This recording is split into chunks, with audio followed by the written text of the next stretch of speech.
அதாவது அவர்கள் தேசியம் பேசிக்கொண்டு அதாவது கண்ணாடி வீட்டுக்குள்ள இருந்து கல்லறையிறது. அப்ப கண்ணாடி வீட்டுக்குள்ள இருந்து கல்லறிஞ்சா என்ன நடக்கும்னா வெளியில உள்ள கல்லறையே எல்லாம் உடைஞ்சு கொட்டுண்டும். அப்ப அப்படித்தான் தமிழரசு கட்சி இப்ப இருக்கிறது. அவர்கள் கண்ணாடி வீட்டுகள் இருக்கிறார்கள், இருந்து கொண்டு எல்லோருக்கும் கல்லறிந்து கொண்டிருக்கிறார்கள். மிக விரைவில் எல்லாரும் திருப்பி எல்லாரும் கல்லறிஞ்சால் இது உடைஞ்சு ஓடும். அப்படி இருக்கிற போது இவர்கள் சொல்கிறார்கள் தங்களை தமிழரசு கட்சியை அழித்தொழிப்பதற்கு சதி நடக்கிறதாம். அங்க என்னப்பா சதி தேவை? நீங்களே போதுமே, நீங்க 2 பேரும் போதும் இந்த கட்சியை அழிக்கிறதுக்கு. நீங்க கண்ணாடி வீடுக்கு கல்லறிஞ்சு கொண்டிருக்கிறீர்கள். அப்ப இந்த வீடு உடைஞ்சு கொண்டுட போகுது. அப்ப இந்த கட்சியை தொடர்ந்து பாதுகாப்பதற்கும் தமிழ் மக்களுடைய அரசியல் உரிமைகளை வென்றெடுப்பதற்கும் முதலில் நீங்கள் வெளியேறி போங்க. தயவு செய்து நீங்க வெளியேறி போங்க. நீங்க வெளியேறி போனால் இந்த கட்சி உருப்படும், இல்லாட்டி உருப்படாது. நீங்க உருப்படாது. அதாவது ஆமபூந்த வீடு மாதிரி வந்துட்டு இப்ப உங்களோட கட்சி. நீங்கள் தமிழ் தேசியம் சொல்றீர்கள், தமிழ் மக்கள் எல்லாரும் வாக்களிக்கணும்னு சொல்றீர்கள்.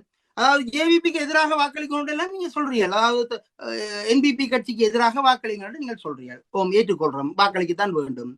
நீங்கள் ஜனாதிபதி தேர்தலிலே யாருக்கு வாக்களித்தீர்கள்? சஜித் பிரேமதாசாவுடைய வாழை பிடிச்சு தொங்கிக் கொண்டு நீங்கள் எல்லாரும்.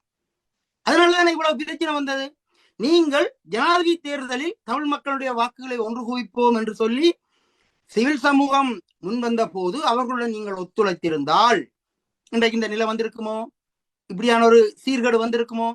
இன்றைக்கு உங்களுக்கு பயம். அதாவது என்பிபி யாழ் மாநகர சபையை கைப்பற்ற போகிறது, பருத்தித்துறை நகர சபையை கைப்பற்ற போன்ற பயம் உங்களுக்கு வந்து விட்டது. அதனாலதான் நீங்கள் இப்ப கொக்கரிக்கிறீர்கள், குலைக்கிறீர்கள். இதை முதலே செய்திருக்கலாம் அல்லவா? ஏற்கனவே இதை பற்றி அரசியல் அறிஞர்கள், யாழ் பல்கலைக்கழக விரிவுரையாளர் என்ற அனைவருமே பொது வேட்பாளரின் கீழ் ஒன்று திரளுங்கள் என்று சொன்னார்கள்.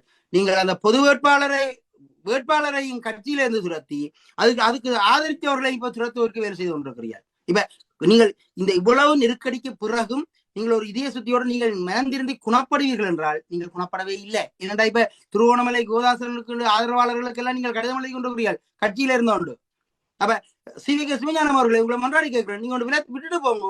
ஏன் உங்களுக்கு வயது போன நேரத்தில் இப்படி மற்ற உங்களை பற்றி விமர்சிப்பதற்கும் மற்றவர் தூற்றுவதற்கும் நீங்களே இடமளிக்கிறீர்கள்? நீங்கள் ஒரு படித்த மனிதர், நீங்கள் நாகரிகமாக விலத்தி போங்க அல்லது நியாயமாக நடந்து கொள்ளுங்கள்.